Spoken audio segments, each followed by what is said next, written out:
Hoje a história toma conta do programa. O dia de ontem vira presente. Presente que o Wilson Souto Júnior e Chico Pardal nos deram com o Lira Paulistana. Os bastidores da música no Diversão e Arte.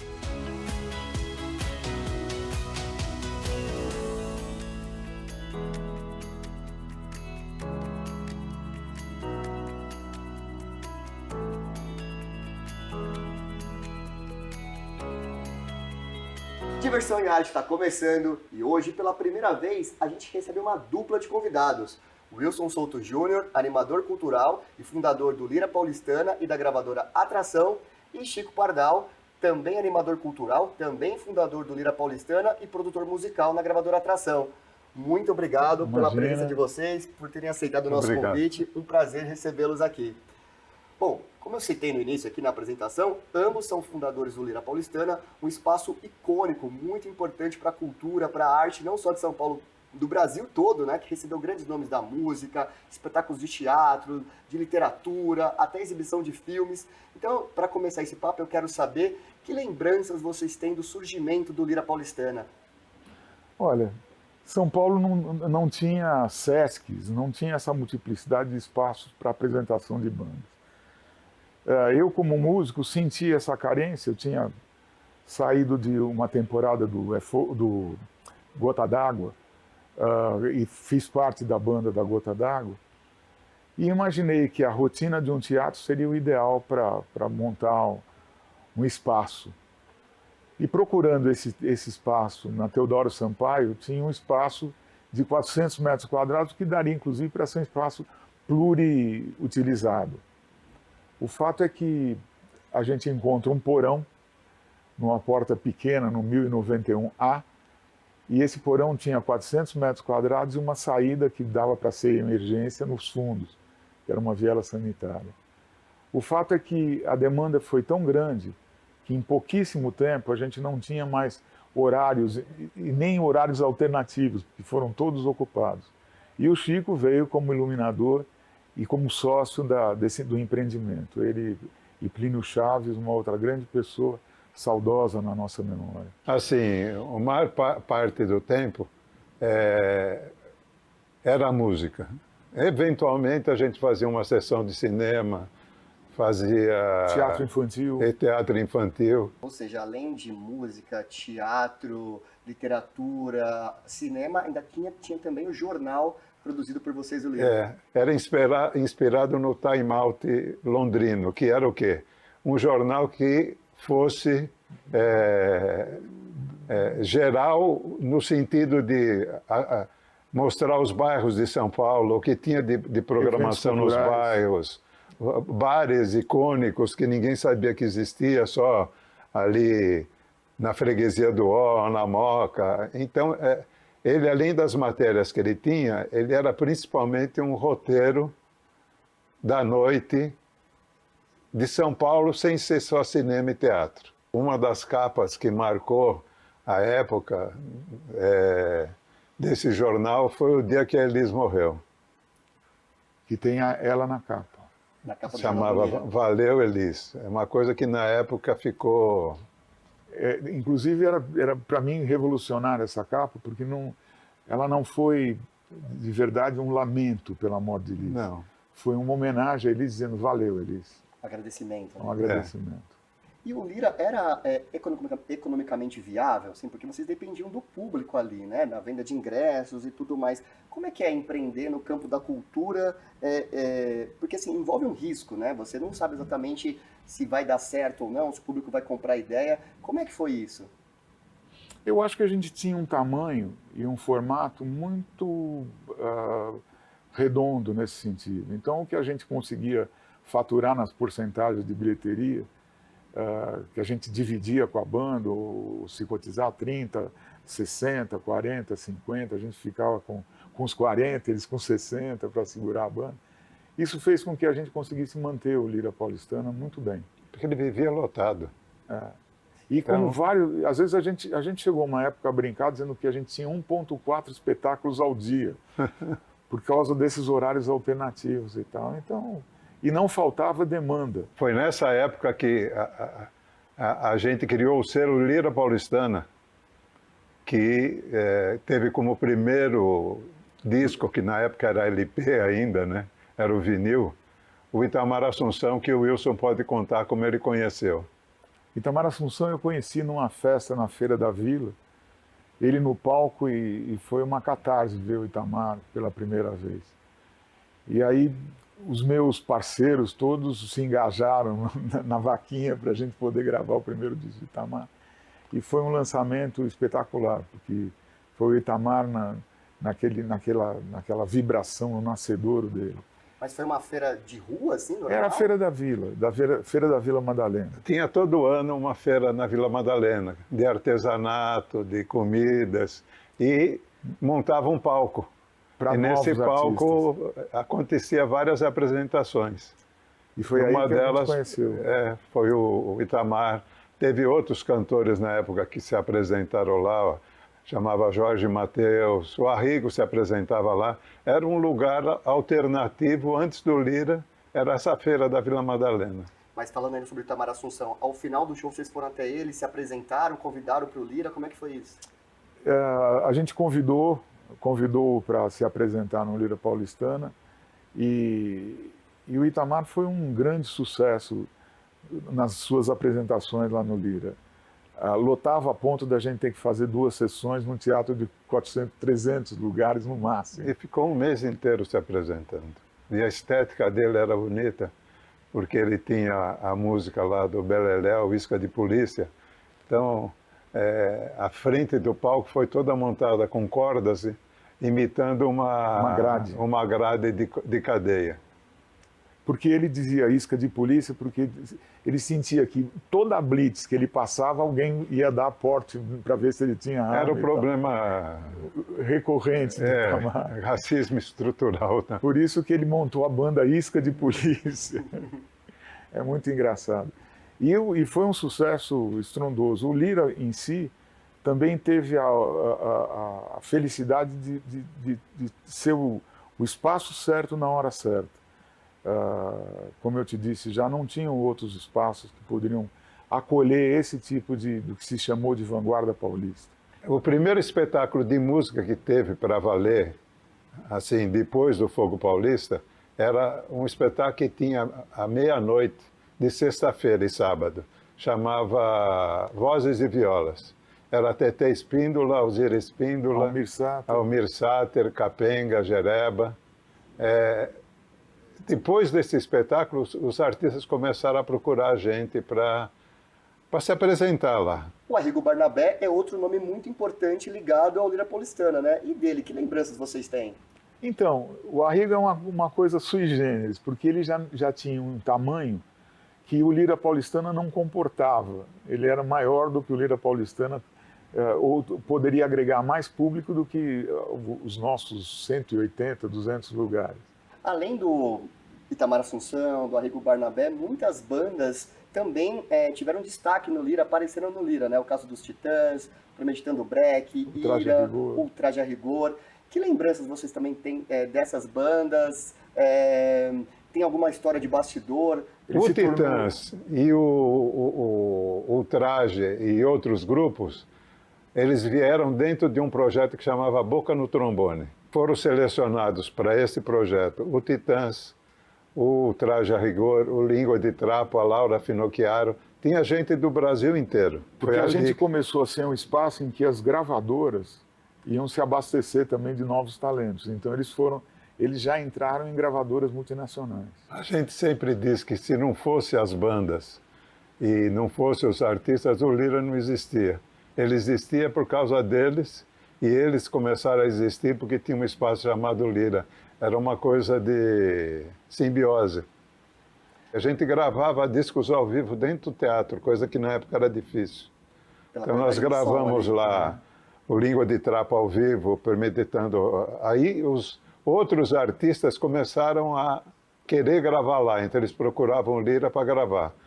Made in Brasil, o Tom Zé, vários artistas passaram por lá. Algum show desses marcou vocês, assim? Olha, da gravação de discos ao vivo, eu me refiro. Acho que o Língua de Trapo foi E o o grande, Premier né? foi. O Premier já Porque- tinha um público vindo, né? Mas essa área do humor, né? Língua de Trapo e Premeditando o Breck, era muito interessante. Foi um compacto que eles gravaram que chamava Sem Indiretas. Chico, quando o Lira Paulistana nasce, o Brasil vivia uma transição política e cultural importante. Você pode contar um pouco sobre o poder simbólico que o Lira Paulistana representava naquela época? O Lira Paulistana, por ser um espaço alternativo, sempre foi identificado como uma coisa politicamente, vamos dizer assim, progressista. Quando teve a campanha das diretas já, a gente se engajou, fez mural. A gente tinha um mural do lado do teatro na Teodoro Sampaio, e durante muito tempo esse mural defendeu as diretas já. Vamos dizer assim que os artistas que se apresentavam lá tinham esse engajamento por uma mudança de política, né, na época. O Lira abraçando a causa das diretas naquele momento. Esse envolvimento e o desenvolvimento do selo Lira Paulistana acabou chamando a atenção da Continental e aí roubaram da gente o Wilson. Não, aí a Continental me convida para ser diretor artístico. Na Continental, Wilson, quando você foi para lá e posteriormente foi o Chico, que artistas você conseguiu levar para lá e quais foram os principais hits, os principais sucessos que vocês conseguiram na Continental? Eu acho que a gente abriu um pouco os horizontes da Continental por causa do que a gente estava levando de conteúdo lá para dentro. Num espectro totalmente inusitado para mim. Porque... Mas assim, o pessoal da Continental, eles frequentavam as apresentações, como é que eles chegaram até vocês para convidar, por exemplo, o Wilson para ser... Você era o gestor ali, Não, eu tinha feito já o Itamar Assunção, o primeiro do Itamar Assunção. E a gente carecia de distribuição nacional. A gente prensava, se não me falha a memória, os discos na própria Continental. E o dono da Continental, com essa aproximação, e que era uma gravadora tipicamente sertaneja e regional, que era mais ou menos o mercado que sobrava para uma gravadora nacional, que era assim a história da Copacabana também, etc., me convidou para ser diretor artístico e trazer também um novo segmento de música para dentro da Continental. O Byton foi muito acolhedor e, no fim, todos nós acabamos... O Chico também foi trabalhar na Continental Chantecler e a gente acabou conhecendo muito a cultura regional brasileira. No espaço seguinte, a Continental é comprada pela Warner, a Warner me convida para a direção artística e eu vou ser diretor artístico de uma multinacional, que era uma coisa que eu não imaginava. Bom, e antes da gente continuar falando sobre as gravadoras, a gente vai para um rápido intervalo e volta daqui a pouquinho nesse papo incrível com Wilson Souto Júnior e Chico Pardal.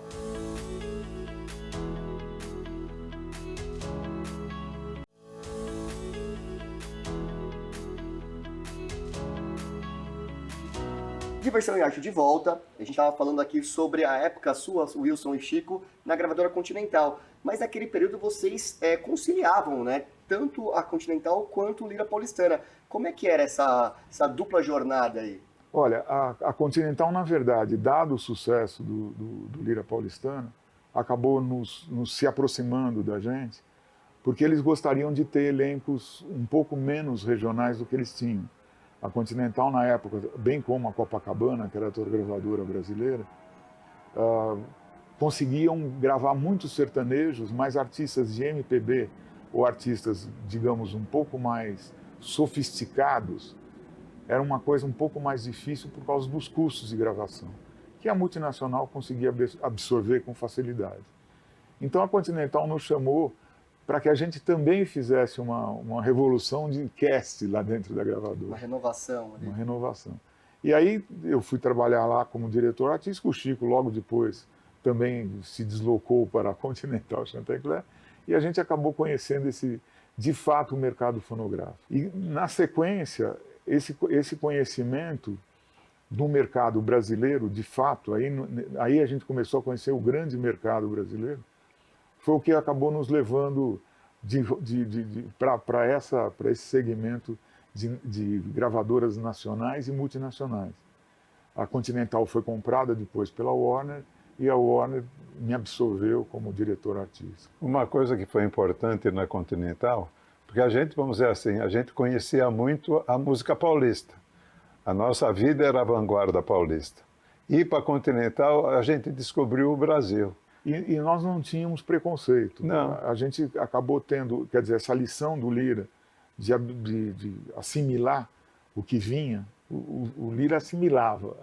De repente chegava uma banda lá e dizia, cara, pô, tem um espaço aí, tem sexta e sábado meia-noite, então o cara vai se apresentar sexta e sábado. E aí, de repente, você vê o público reagindo, essa coisa, essa vida. O Lira era plural. A gente tinha punk rock, tinha heavy metal, tinha MPB, tinha música sertaneja, teve muita música instrumental. Bom, e na Warner, vocês já levaram essa experiência que vocês adquiriram no Lira e também na Continental, e na Warner vocês têm algumas passagens curiosas, que foi vocês trazerem para o Brasil sucessos internacionais, adaptarem.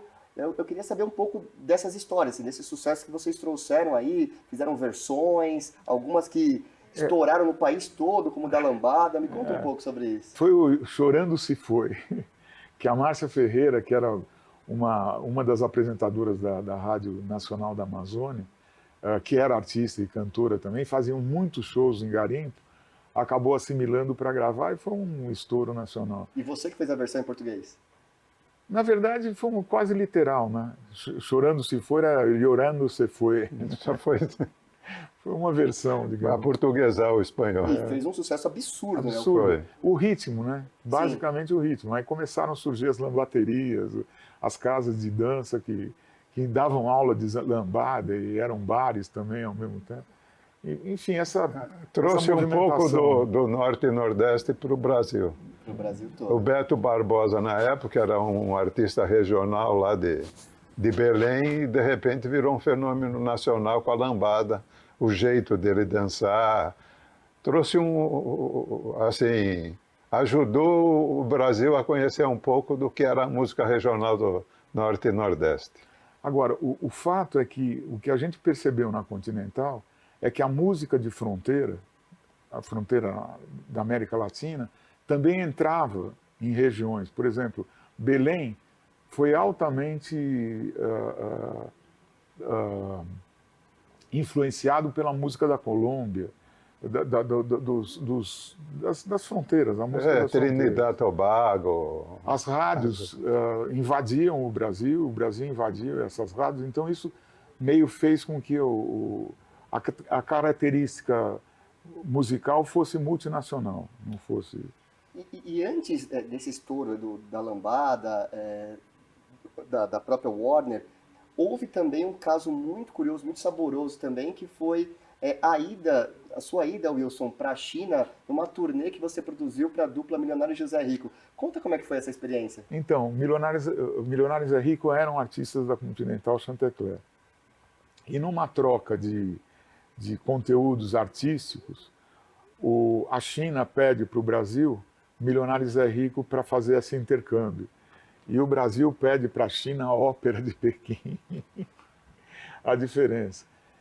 Algo erudito e algo popular, né? Não, na verdade, a China, o povo chinês, na época, queria o Milionário Zé Rico. Porque o filme Estrada da Vida, que conta a história deles, fez um sucesso muito grande na China. Virou na troca de coisas culturais. Entendeu? Virou um fenômeno. Esse fenômeno fez com que a China pedisse o Milionário Zé Rico para ir para lá, por causa do filme. E aí você foi junto, Wilson? Aí o Byton disse, compre a passagem e leve o Milionário Zé Rico para a China. Tinha essa generosidade dele também.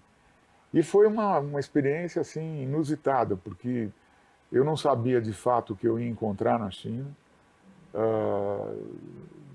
Tinha uma visão da China como essa coisa meio continental, né? E chego na China, chegando no aeroporto da China, tinha uma comitiva para me receber. Eu cheguei um pouco antes do Milionários é Rico para preparar a excursão. E eu não imaginava o tamanho do sucesso do Milionários é Rico na China. Eu não imaginava e acho que ninguém imaginava. Já era estranho a China ter pedido o Milionários é Rico nesse intercâmbio. E o fato é que eles eram um absoluto sucesso. Eu acho que nós fizemos pelo menos 12 apresentações em espaços gigantescos, porque a China são milhões, não são milhares, né? E sempre lotados e com covers do Milionários é Rico. Nas primeiras fileiras tinham as duplas Milionários é Rico querendo a assinatura do Milionários é Rico, de fato, né? E isso foi uma outra experiência que mostra o poder da música, o poder de infiltração da música culturalmente. E da arte brasileira, né? Porque teve o filme e depois teve a música, né? E conta também um pouco, Wilson, sobre o dia que você se perdeu lá na China e graças à música se encontrou. Como é que foi isso? Foi um atraso. Eles me convidaram para ver uma indústria fonográfica em Xangai e eu me desgarrei da equipe e fui até Xangai, conheci e tal, e na volta o voo que me levou atrasou, e a hora que eu cheguei na China, o pessoal que tinha ido me esperar no aeroporto já tinha desistido, achando que o voo tinha sido transferido para o dia seguinte. Bom, eu não sabia falar uma palavra, não sabia como me referir a eles para poder encontrar onde eles estavam. Quer dizer, eu estava absolutamente perdido. É importante a gente deixar claro que a gente está falando de 1982, né? 82. Um mundo sem internet, sem smartphones. Nada. E eu, no desespero, comecei a cantar a Estrada da Vida. 2 chineses batendo nas minhas costas e fizeram assim, vamos levar, e me levaram para o hotel que eles estavam. Ou seja, cantar salvou sua vida, né? Estrada da Vida, nessa longa Estrada da Vida, eu vou correndo e não posso parar, né? E eles identificaram que eu estava perdido na situação e eu fui me juntar ao grupo, né? Encontrou. Dado o sucesso da Milionários é Rico. E nos espaços eram 3 ou 4, 5 fileiras de covers do Milionários é Rico. Que interessante. Bom, e aí a gente estava falando da Warner. Da Warner, depois vocês vão para a gravadora Atração, que é a gravadora atual de vocês, é isso? Na verdade, a Atração veio um pouco no bojo da Continental.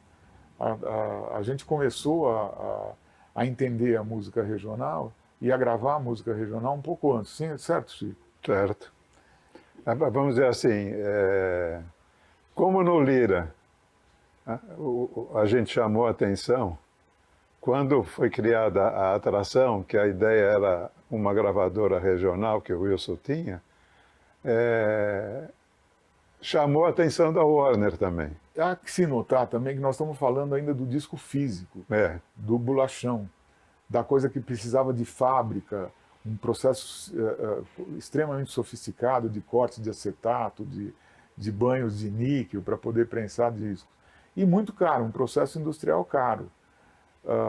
Hoje nós estamos, graças a Deus, na internet, então a gente produz conteúdo, sobe e apresenta esse conteúdo para o público.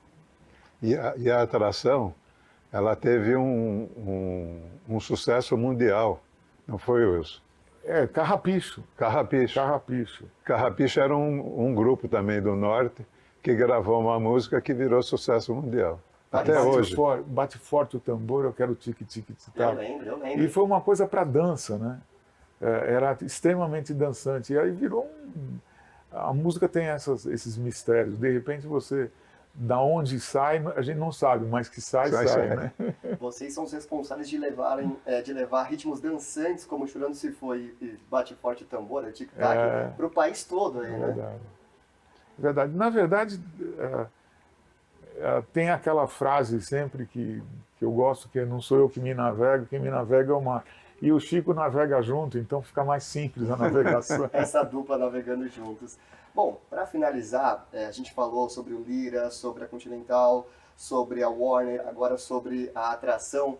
E nesse mundo de internet, como você citou, que felizmente hoje é muito mais fácil do que na época do disco físico, prensado, nesse mundo de internet, de streaming, que conselhos vocês dariam para esses novos artistas que de repente estão aí buscando sucesso, buscando se produzir? O que vocês poderiam dizer? Que enfim, não tem o Lira, mas de repente tem outros espaços. Não, hoje você produzindo o conteúdo musical, você veicula ele com mais facilidade. Você tem as redes digitais que espalham isso para o mundo. A gente, como tem na atração um conteúdo muito sui generis, né, a gente é um pouco a média de todas essas experiências, a gente consegue atingir números bastante significativos no mundo, porque há que se falar hoje que você chega no mundo, né? Alguém que está sei lá, na Ásia pode escutar conteúdos brasileiros pela internet. E eu vi muito. A China, o Japão consome muito música sertaneja brasileira. Que interessante. É um dos melhores mercados fora do Brasil para o sertanejo, é o Japão. É o Japão. E na atração nós temos, por exemplo, a gente tem sempre a loja de postagem, a primeira loja da gente, que é o Atração Divulga. Você entrando no Atração Divulga tem todo o conteúdo da empresa. E isso pode ser acessado gratuitamente. Você entrando na internet, você descobre. E a gente tem nessa loja, nessa primeira loja, cerca de 4 milhões de inscritos. Ou seja, quando a gente sobe uma música, 4 milhões de pessoas são avisadas. Novo conteúdo da atração fonográfica. Então, hoje, o mercado dentro da internet é mais, digamos, fluido. A gente consegue atingir grandes mercados através da competência criativa brasileira. E assim, eu acho que o stream, toda essa revolução, democratizou para o artista a chance dele ser visto. Porque hoje você sobe lá no YouTube, se você fez um vídeo mesmo que seja caseiro, ou se você produziu uma música, você põe nos streams, Spotify, Deezer e outros, coisa que você não tinha naquela época. Você dependia de um processo industrial sofisticado e caro. Nem todo mundo conseguia fabricar um disco naquela época, né? Hoje em dia é muito mais fácil para um artista que está começando, que teve uma ideia e colocou lá, é tudo questão de insistir. Às vezes a primeira música não acontece, você põe a segunda, põe a terceira, mas você tem espaço para fazer isso, né? Eu acho que hoje é muito mais democrático o campo cultural nos streams do que na época que não tinha isso, que era ter que fazer um CD ou ter que fazer um vinil. Gente, muitíssimo obrigado por esse papo incrível, recheado de histórias saborosíssimas. Muito obrigado mesmo por estarem aqui, por terem aceitado o nosso convite. Foi um prazer recebê-lo. O prazer foi todo Wilson Souto nosso. Júnior, Chico Pardal, Obrigado. muito obrigado. É isso, pessoal. O Diversão em Arte de hoje fica por aqui. Até a semana que vem. Tchau, tchau.